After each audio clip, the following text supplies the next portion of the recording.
I got bail and I started training my ass off. Because if I got sentenced, I wanted to be able to fight. I bust my case. But cousin Benga, where's he at? Shut up, Jazz. G14, raise your hand.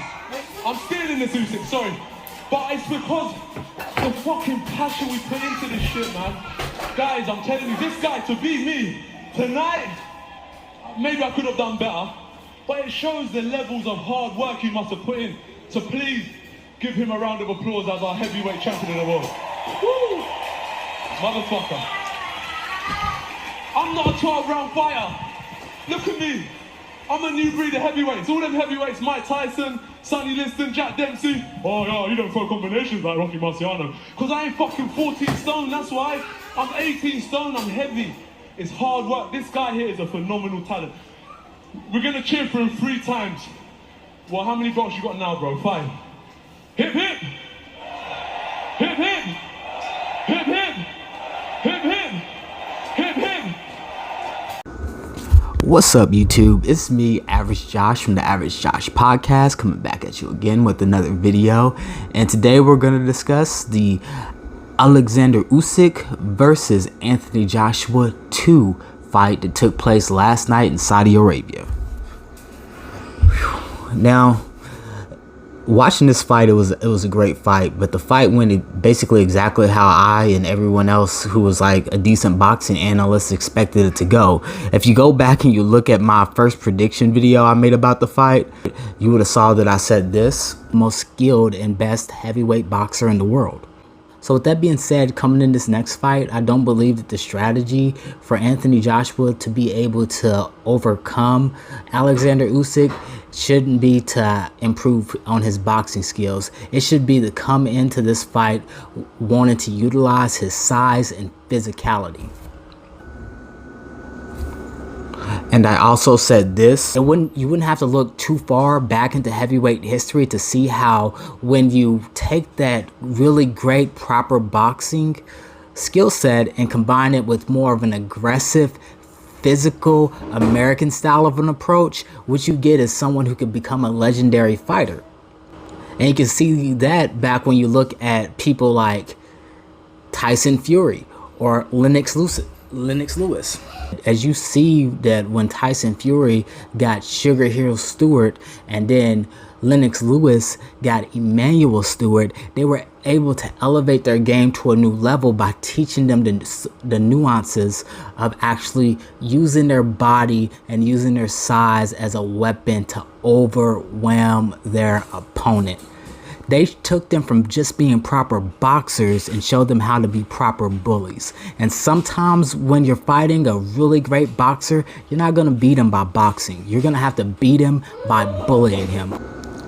And I essentially said this: Tyson Fury stretched the rules of boxing to their complete limits in order to overwhelm Deontay Wilder with the size. He was leaning on him. He was putting his glove in his face. He was pushing him down. He was pressing his head into Deontay Wilder's head. He was using his offhand to push Deontay Wilder to make leverage for him to throw his hard shots. And you saw that this was a very effective method, especially in heavyweight boxing, because the one benefit that heavyweights have over any other division is the fact that they're heavyweights. They can be as heavy as they want to be. So when Lennox Lewis was trained by Emmanuel Stewart, you saw that Lennox Lewis became much more of a physical fighter. He wouldn't just use his beautiful jab or his nice 1-2. He was leaning on people. When he fought Mike Tyson, he leaned his body weight on him, pushed him down, and then got him with the right hand. He would grab his opponents as well and use his physical strength to zap their energy. He would do so many things that were just fantastic. He would take his offhand, literally push his opponent into a favorable position, and then get the leverage needed to hit a good shot. And also, when it came to time, he'd fight a little bit dirty sometimes, you know. put people in headlocks, things like that. Tyson Fury does that too. He put Deontay Wilder in headlocks. He did all types of stuff. And then when Deontay Wilder wanted to fight back in that third fight and he made it much more competitive, he did that by also being a physical fighter, also grabbing Tyson Fury, also pushing Tyson Fury, also getting good angles by taking his offhand and manipulating Tyson Fury's guard, because that's what you do when you're a big guy. You utilize as much as your size is to your advantage. But in the Oleksandr Usyk versus Anthony Joshua fight, I saw him not doing that at all. With Anthony Joshua outweighing Oleksandr Usyk by well over 20 pounds and him being the bigger, physically stronger man, why does he not use that advantage in the ring to actually win the fight? And then my prediction for how the fight would end was this. My prediction is that the fight's going to go like this. I don't necessarily see Anthony Joshua changing his whole boxing philosophy, utilizing his new trainer, Robert Garcia, to be able to successfully learn how to utilize his size and strength. I see Anthony Joshua trying to fight similar to the last fight, except maybe more educated and more aggressive. I see him coming on and being more aggressive in the beginning, and then Oleksandr Usyk utilizing the data that he already has on him, as well as utilizing his ring IQ and his boxing experience to find those subtle openings in Anthony Joshua's armor and being able to pick him apart and being aggressive and being more aggressive early on. Also, you have to think from Oleksandr Usyk's perspective, he not only already has beat Anthony Joshua, so he has confidence that he could beat him again. He also has experience fighting him, which he's a fighter who's really, really good at using his experience when fighting a fighter when using the data that he collects when fighting a fighter to fight them more effectively. And 3, he negotiated in this fight to actually get the citizens of the Ukraine to be able to watch this fight for free. So with all of those pressures on him to perform for his people and actually give them something to be proud of and inspire them during their time of wartime, with him already being familiar with Anthony Joshua and him coming in there with confidence, I think that he'll end up winning this fight again. It isn't a matter of me thinking, does Anthony Joshua have what it takes to beat Oleksandr Usyk? Because honestly, that's not what this is about. I think if he fights the right fight, he does have a chance of beating Oleksandr Usyk. He has a great chance of beating Oleksandr Usyk. I just don't think he will fight that type of fight. But to me, it's more of an instance of, so can Anthony Joshua, not fighting his best fight, beat Oleksandr Usyk on his best day? I don't think so. And with that being said, my prediction for the fight, it's a bold one. I believe Oleksandr Usyk will win by late round stoppage. And just to clarify, to put a round on it, I'll say 11 round stoppage. And that's basically what happened. Now, my prediction was a little bit wrong because Anthony Joshua, he showed a lot of heart, he showed a lot of determination, and he actually did fight the fight that he was supposed to fight. Near the end of the fight, you did start seeing him pulling on Oleksandr Usyk. You did start seeing him throwing that body shot to the while he was in the clinch. You did start seeing him pressing him, putting his body against him a little bit while he was up against the ropes, and doing his best Errol Spence impression and throwing a lot of shots to the body. And as you saw, since he was the bigger man in the 9th round, when he was doing that, he was having so much success. But because he didn't initially start out doing that, and he initially tried to outbox a boxer who has over 300 amateur fights and has literally outboxed every man who he has come in contact with in the professional ring, then it was just too little too late for him to pull off a win. So with that being said, I've said everything that I needed to say about that fight, even before the fight started, just because it went exactly how everyone expected it to.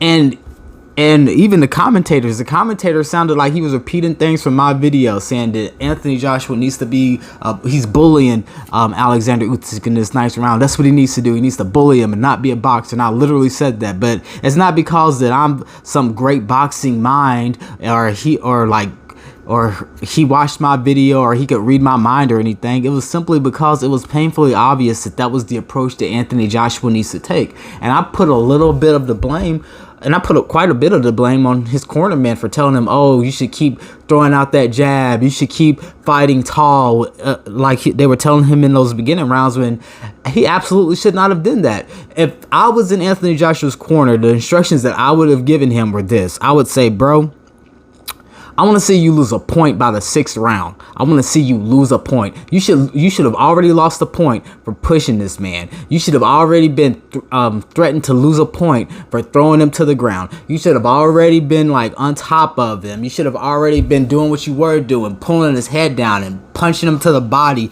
during the clinch, trying to punch out of the clinch. I would have very much told him that if you are not in danger of losing a point, if you haven't gotten so many warnings that you're about to lose a point by the 6th round, and you're not fighting the fight that we need you to fight.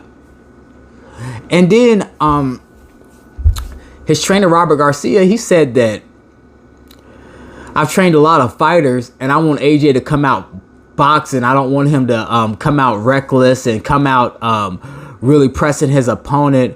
Like, who's that guy who fought Floyd Mayweather? Like Marcus Maidana. But when it comes down to it, he needed some Marcus Maidana, man. Bro, you're not going to beat Usyk. Oleksandr Usyk, the Ukrainian demon, in a traditional boxing match. You very much so needed to come out like Marcus Maidana, being awkward, pressing hard, like basically doing all the things that he did to Floyd that frustrated Floyd and made him have a really, really good fight with Floyd. Because honestly, he gave Floyd one of his best fights by doing that. Because Floyd is an incredible boxer, and he didn't go out there and try to box Floyd. He went out there and tried to bully Floyd, and for a lot of the rounds it worked. That's why they ended up having a second fight, because the first fight, even though I thought Floyd won, it was controversial. People thought it was controversial because it was relatively close. It was a lot closer than people expected it to be, because Marcus Maidana went in there wanting to win the fight. With his whole heart, his whole soul, wanting to win the fight. He didn't care if Floyd beat him up. He didn't care if Floyd was up jabbing him, pop shotting him to the face. He didn't care about any of that. And actually, I think that Anthony Joshua wasn't being tentative in this fight as he was last. That's why he was able to not get knocked out. But there were plenty of times in this fight where he did have Oleksandr Usyk hurt, and he still wanted to try to like box Oleksandr Usyk instead of just selling out and going for broke and just using all his energy to get the man out of there. There was a time in the 9th round where he had him hurt a little bit. There was a time, I believe it was the 11th round, where he had Oleksandr Usyk hurt and he didn't really capitalize on that. And then the 10th round, Oleksandr Usyk, he came out and he really smashed Anthony Joshua.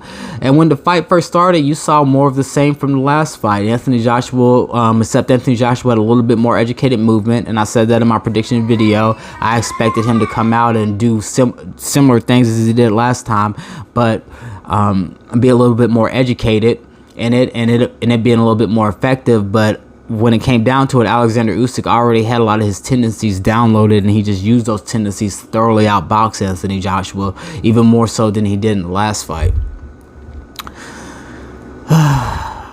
And then at the end of the fight, as you saw from that clip that I put in the beginning, Anthony Joshua kind of had like a little bit of a breakdown. I think that he was just upset. He was in the moment, and also he was being congratulatory to Oleksandr Usyk. So it was a mix of him being like really upset, really mad at himself for losing the fight, probably really mad at himself because he knew that he approached the fight in the wrong way as well, and also disappointed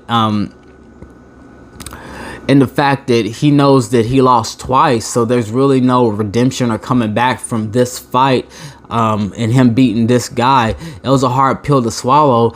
So those emotions conflicted with Anthony Joshua's true nature. And Anthony Joshua's true nature, just from anybody who watches him, everybody knows he always talks about how he was gonna go to jail and all this stuff. But I mean, I believe that, because anybody in certain situations can be put into situations where they could possibly maybe act out of character. Like even me, like I grew up in the projects, so there are times where I did things that I wouldn't necessarily do that were a little bit out of character because I was desperate. But Anthony Joshua, to his core, like a lot of young men to their core, especially a lot of British proper young men, they are just, to his core, he's a nice guy. To his core, he's a good person. And it's just like I said, that in order to beat Oleksandr Usyk, he was going to have to go in there and change his whole boxing philosophy and go completely against like his natural way of wanting to fight and his natural character. He's very much a nice guy. He's very much wants to be a proper boxer. That's why, even though he started boxing very, very late, he still developed an advanced skill set. It may not be as an extremely generational skill set like Oleksandr Usyk, but it very much so is an advanced skill set. He can outbox boxers who have been fighting for years. So it's like if somebody came in there and they were like able to cross up someone who played basketball their whole life, even though they haven't played basketball their entire lives, but eventually when they run into Kyrie Irving is going to cross them up, because Kyrie Irving is not just someone who's been playing basketball his whole life. Kyrie Irving is a generational talent with the basketball. And that's what Oleksandr Usyk is.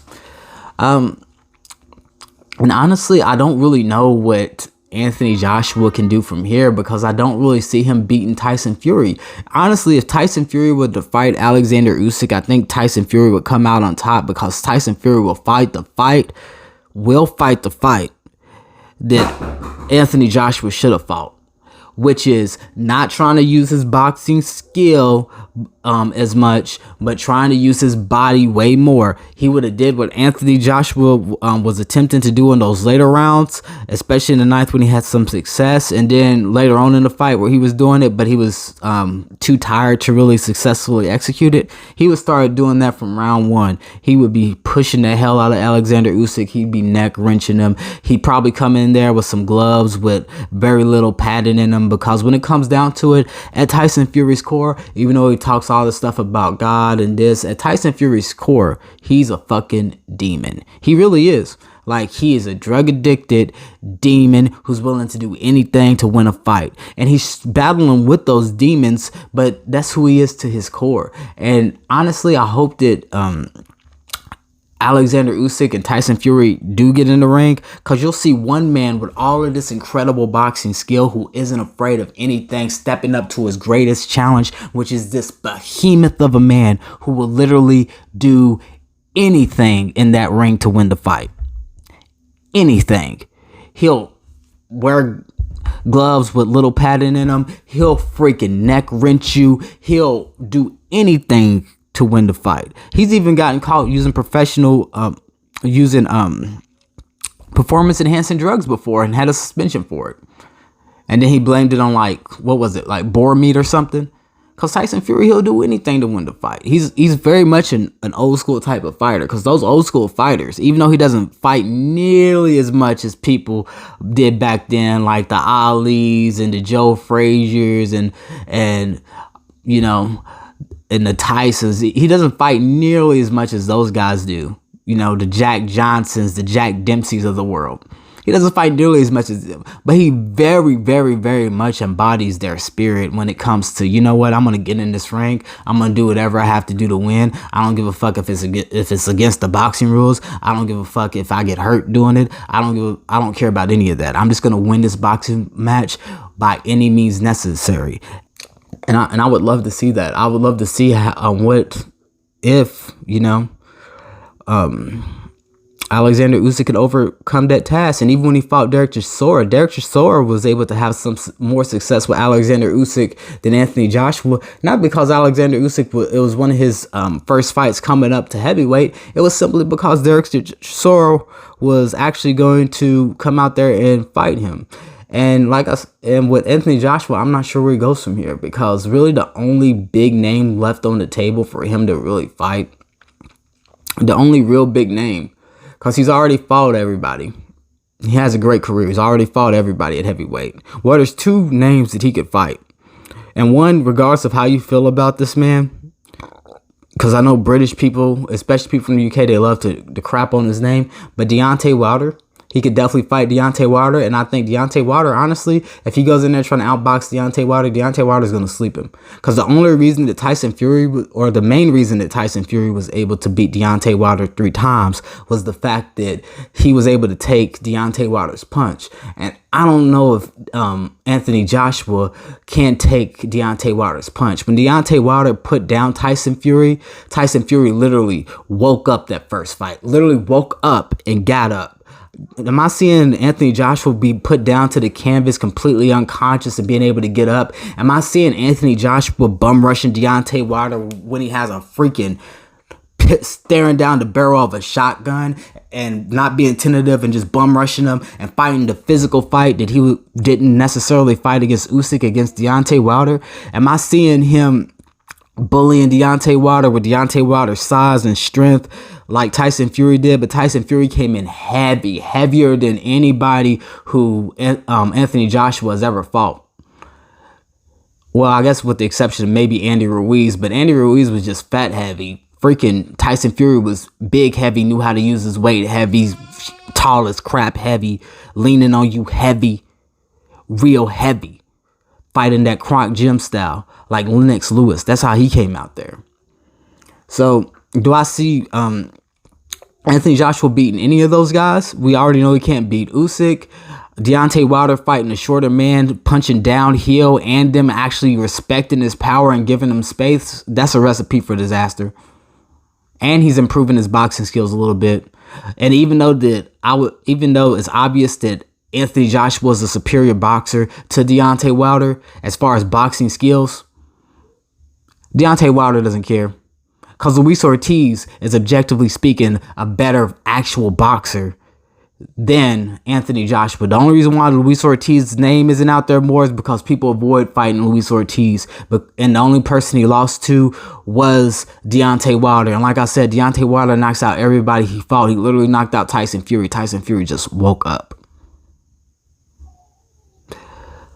And he doesn't mind being outboxed. You can outbox Deontay Wilder all you want to. He doesn't care. He's not looking to win. He's not looking to win the fight by outboxing you. He's looking to win the fight by beating the hell out of you and knocking you out. And I don't see, and if AJ respects his power too much, he's too tentative. He stays out there and outboxes Deontay Wilder. Deontay Wilder is eventually going to set him up for that right hand, snipe him, put him down. I don't see Anthony Joshua getting back up. Not the Anthony Joshua that I saw fighting last night. Not the Anthony Joshua that I saw fighting the fight before that. Not the Anthony Joshua I saw that got put down by Andy Ruiz. He doesn't have that type of chin. Tyson Fury has a once in a lifetime, once in a generational type of chin, bro. It's different. It's different. And you can say Dillian White all you want to. If Deontay Wilder had fought Dillian White, he would have did him even dirtier than Tyson Fury did. It would literally look the same. One punch knockout straight down to the ground. Dillian White is way too overhyped. But this video is already long as crap. So I'm just going to go ahead and end it there. But really, I hope to see AJ back into the ring. I hope to see him in there with the top contenders. Like I said in my last video, I hope that he proves me wrong. I just don't think that he will. Because he's just too much of a decent human being. Because boxing is a savage sport full of savages. You really can't be a decent human being. Like Muhammad Ali, he was a decent human being outside of the ring. Inside of the ring, he was a demon. You get what I'm saying? Deontay Wilder, he's a decent human being outside the ring. He helps his family. He goes down to Tuscaloosa, Alabama. Inside the ring, he's a demon. Tyson Fury, when he's not using drugs and stuff, and he has been fighting his addiction outside the ring, he's a decent human being. He takes pictures with his fans. He hangs out with his family. He's with his kids inside of the ring. He's a demon. Terrence Crawford is a decent human being outside the ring. All he worries about is taking care of his kids, helping the youth become better fighters. He's not out here doing flashy stuff. Inside of the ring, he's a demon. Errol Spence is a decent human being. You know, outside of the ring, he's on his farm. He's playing with his kids. He's doing a lot of things, you know, that a decent human would be. But inside of the ring, if you fight him, he's the total demon. He'll beat you to an inch of your life. Ask Ugas. Ugas will never be the same again. Most of those guys who fought Errol Spence were never the same again. He will take a chunk of your life with him out of that ring. And he'll do it with no regard for his safety or yours. He'll just press right forward. He's a demon.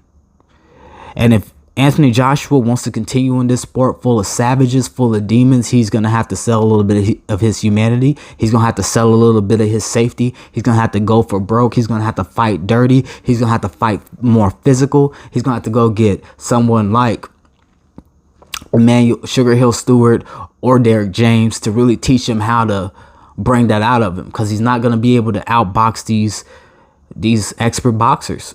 And there's only a few. Like I said, as far as expert boxers, the two people I'll put at the highest skill level right now are Oleksandr Usyk and Luis Ortiz, and then third would be Tyson Fury in the heavyweight division. And honestly, I don't think he beats any of those guys. Maybe Luis Ortiz because he's older, but a young Luis Ortiz, hell no. Young Luis Ortiz is beating the hell out of Anthony Joshua. Because Anthony Joshua doesn't have instant one-punch knockout power where he can just lay him out like Deontay Wilder did. So with that being said, that's the end of this video, and I'm out. Y'all have a wonderful day.